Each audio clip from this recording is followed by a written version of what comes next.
Selamat pagi, Bapak Ibu, Saudara-saudari, dan anak-anakku yang terkasih di dalam Tuhan. Hari ini, Jumat 20 September 2024, kita berjumpa lagi dalam Renungan Sabda SMP Xaverius 3 Bandar Lampung untuk memperingati Bulan Kitab Suci Nasional 2024.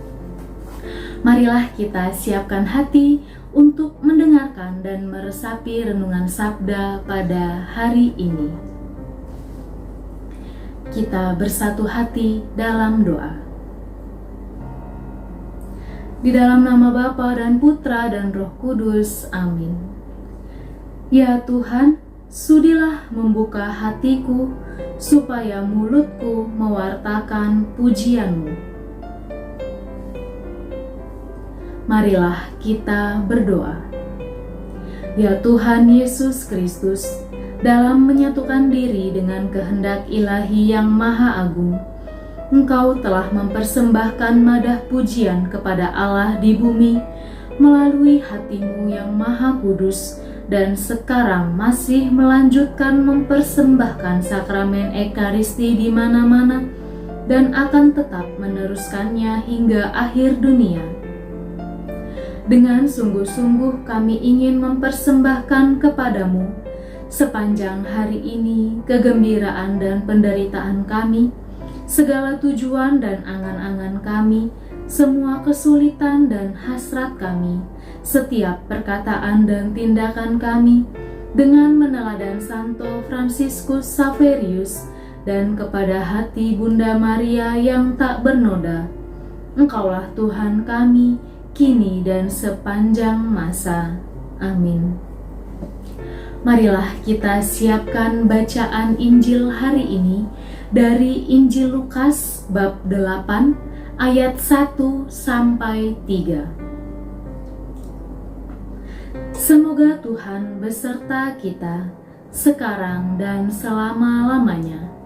Inilah Injil Tuhan kita Yesus Kristus menurut Santo Lukas. Dimuliakanlah Tuhan. Tidak lama sesudah itu, Yesus berjalan berkeliling dari kota ke kota dan dari desa ke desa, memberitakan Injil Kerajaan Allah. Kedua-belas muridnya bersama-sama dengan Dia, dan juga beberapa orang perempuan yang telah disembuhkan dari roh-roh jahat atau berbagai penyakit, yaitu Maria yang disebut Magdalena, yang telah dibebaskan dari 7 roh jahat, Yohana istri Kuza bendahara Herodes, Susana, dan banyak perempuan lain. Perempuan-perempuan ini melayani rombongan itu dengan kekayaan mereka. Demikianlah Injil Tuhan. Terpujilah Kristus. Bapak, Ibu, saudara-saudari, dan anak-anakku yang terkasih, marilah kita bersama-sama meresapi Injil yang sudah kita baca baru saja. Perempuan-perempuan ini melayani rombongan itu dengan kekayaan mereka. Bapak, Ibu, saudara-saudari, dan anak-anak, melayani dengan apa yang kita anggap sangat berharga pasti tidak akan mudah. Bagi kita manusia ini pada umumnya, harta kekayaan adalah kelekatan yang sulit untuk dilepaskan. Itu karena selama kita hidup di dunia ini, segala sesuatunya memerlukan uang. Lain halnya dengan perempuan-perempuan yang telah disembuhkan oleh Yesus tadi. Mereka mempunyai hati yang besar. Mereka rela memberikan apa yang mereka miliki untuk orang lain. Dalam hal ini, tadi disebutkan adalah kekayaan mereka. Perasaan penuh syukur mereka jauh lebih besar, sehingga mereka dapat melepaskan kekelekatan duniawi harta-harta duniawinya, kekayaan-kekayaan mereka untuk mempersembahkannya kepada Yesus. Bagi kita yang tidak menganggap bahwa harta adalah segalanya, kita janganlah berkecil hati, sebab kita masih mampu, masih dapat melayani Tuhan dengan sepenuh hati kita. Kita dapat mempersembahkan setiap bakat, kemampuan, waktu, tenaga, pikiran, dan yang paling utama adalah hati kita untuk melayani Tuhan. Hal ini tentu mengingatkan kita bahwa waktu mungkin adalah hal yang sangat berharga bagi kita saat ini. Bagaimana tidak, bagi kita yang bekerja, seharian mungkin kita sudah merasa lelah, banyak sekali hal-hal yang harus kita kerjakan. Belum lagi mungkin seorang ibu rumah tangga yang juga bekerja. Di selain kita menyelesaikan pekerjaan kita, kita juga harus mengurus rumah kita, keluarga kita. Untuk anak-anak di sekolah kita harus melanjutkan pendidikan kita. Di sekolah mungkin kita lelah, banyak tugas, lalu di rumah juga kita dituntut oleh orang tua untuk harus ini, harus itu.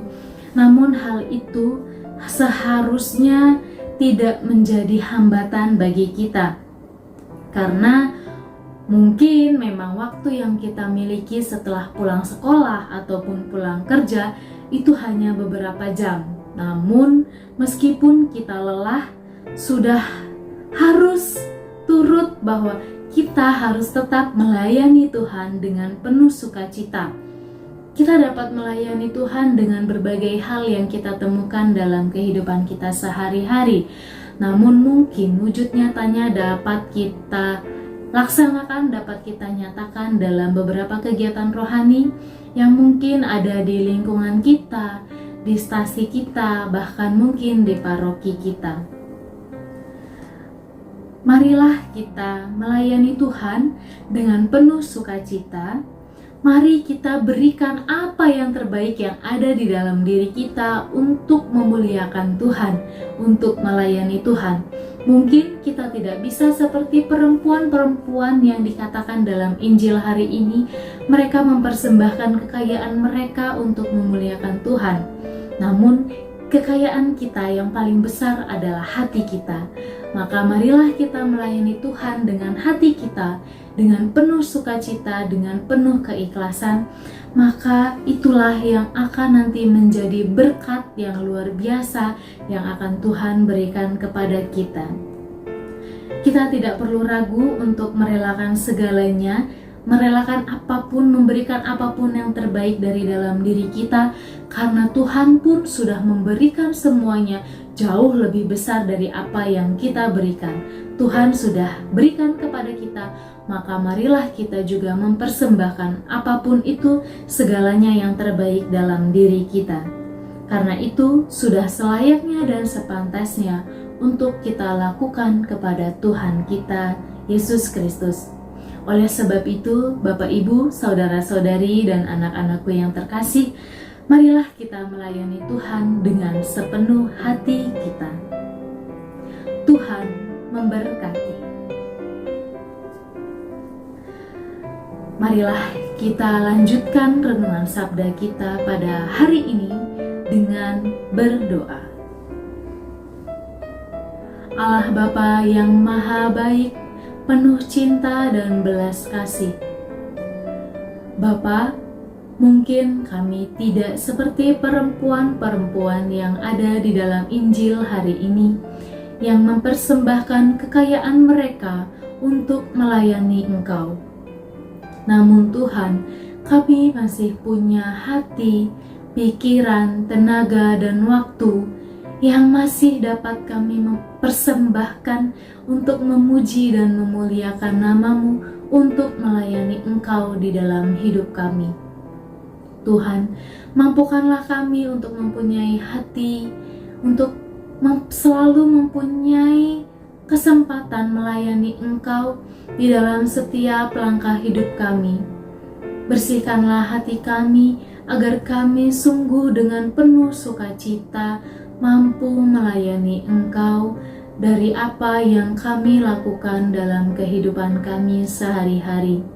Bersihkanlah hati kami Tuhan, jauhkanlah hati kami dari rasa iri hati, dendam, dan hal-hal yang negatif lainnya, agar itu tidak menghambat kami untuk melayani Engkau. Tuhan Yesus, kami juga mempersembahkan anak-anak kami yang masih mengenyam dunia pendidikan. Mampukanlah mereka untuk menjadi pelayan-Mu juga Tuhan di dalam kehidupan mereka sehari-hari. Sertai mereka untuk mampu berbuat hal yang baik, hal yang kecil namun bermakna bagi hidup mereka. Sertailah kami selalu Tuhan, agar hidup kami pun dapat menjadi berkat bagi orang-orang di sekitar kami, dan apapun yang kami lakukan, apapun yang kami kerjakan untuk melayani Engkau, semuanya boleh seturut dengan kehendak-Mu dan demi kemuliaan nama-Mu.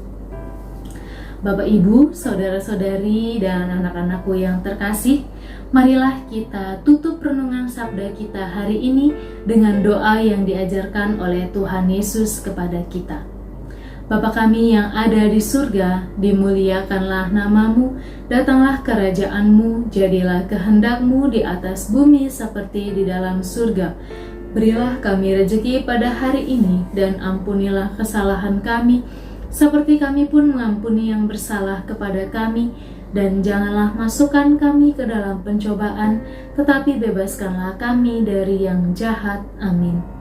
Kemuliaan kepada Bapa dan Putra dan Roh Kudus, seperti pada permulaan, sekarang, selalu, dan sepanjang segala abad. Amin. Terpujilah nama Yesus, Bunda Maria, dan Santo Yosef, sekarang dan selama-lamanya. Santo Fransiskus Saverius, doakanlah kami. Amin. Dalam nama Bapa dan Putra dan Roh Kudus. Amin. Demikianlah renungan sabda kita hari ini sudah selesai. Syukur kepada Allah. Marilah kita melayani Tuhan dengan sepenuh hati kita. Tuhan memberkati. Amin.